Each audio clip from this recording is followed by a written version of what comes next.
पृथ्वी को दुष्टों से मुक्त करा सके। श्री राम का विवाह जनक नंदिनी देवी सीता से हुआ था।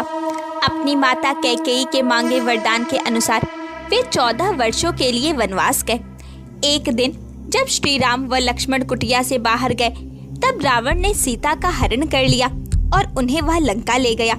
श्री राम अपनी पत्नी की खोज करते हुए अपने भाई लक्ष्मण के साथ किष्किंधा पहुंचे। वहीं पर उनकी मित्रता सुग्रीव से हुई, जिसे उसके भाई बाली ने राज्य से निकाल दिया था। तब श्री राम ने उसकी सहायता की। श्री राम ने बाली को मारकर सुग्रीव को किष्किंधा का राजा बना दिया। सुग्रीव ने श्री राम की पत्नी देवी सीता की खोज करने के लिए अपनी वानर सेना को चारों ओर तलाश करने के लिए भेजा। वानरों में श्रेष्ठ हनुमान जी ने माता सीता को लंका में ढूंढ लिया और श्री राम का संदेश उन तक पहुंचाया। जब श्री राम को ज्ञात हुआ कि उनकी पत्नी का हरण लंकाधिपति रावण ने किया है तो उन्होंने वानर सेना के साथ लंका की ओर प्रस्थान किया। जब उनकी सेना दक्षिणी छोर पर समुद्र के किनारे पहुंची तो उन्हें चिंता हुई कि सेना इस अथाह सागर को कैसे पार करेगी। वे इसी सोच में डूब गए। श्री राम को प्यास लगी और उन्होंने पानी मांगा। जब वानर उनके लिए पानी लेकर आए तब उन्हें स्मरण हुआ कि आज उन्होंने अपने आराध्य का दर्शन व पूजन तो किया ही नहीं।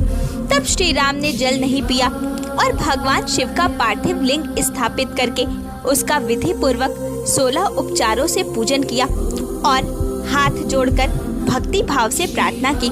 भगवान श्री राम बोले कि हे देवाधिदेव, हे त्रिलोकीनाथ, भक्त वत्सल भगवान शिव, मेरी सहायता कीजिए। आपके सहयोग के बिना मेरा कार्य पूर्ण नहीं हो सकता।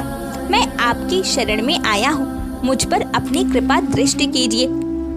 इस प्रकार प्रार्थना करके राम जी अपने आराध्य की स्तुति में निमग्न हो गए। तब भगवान शिव ने प्रसन्न होकर दर्शन दिए और बोले कि हे राम, आपका कल्याण हो, आप वर मांगे।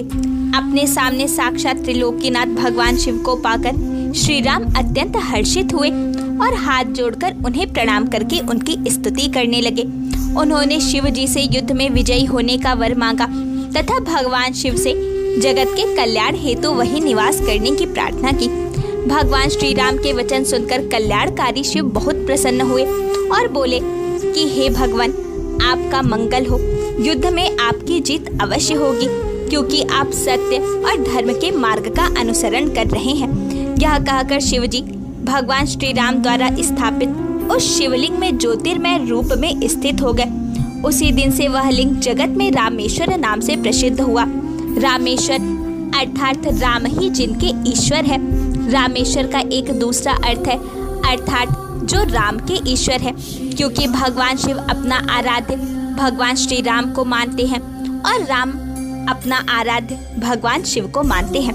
तो इस रामेश्वरम शिवलिंग के पूजन के फल के रूप में भगवान श्री राम की सेना को समुद्र पार करने का मार्ग मिल गया और वह युद्ध में विजयी हुए।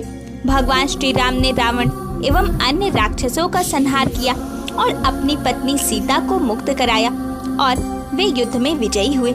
यह रामेश्वर ज्योतिर्लिंग भक्तों को भोग और मोक्ष प्रदान करने वाला है। इस शिवलिंग को गंगा जल से स्नान कराने से मोक्ष की प्राप्ति होती है और मनुष्य जीवन मरण के बंधनों से मुक्त हो जाता है। इस शिवलिंग के दर्शन करने मात्र से ही अंत में वे वैकुंठ धाम को प्राप्त करता है। रामेश्वर ज्योतिर्लिंग की महिमा सुनने वालों के सभी पापों का नाश हो जाता है।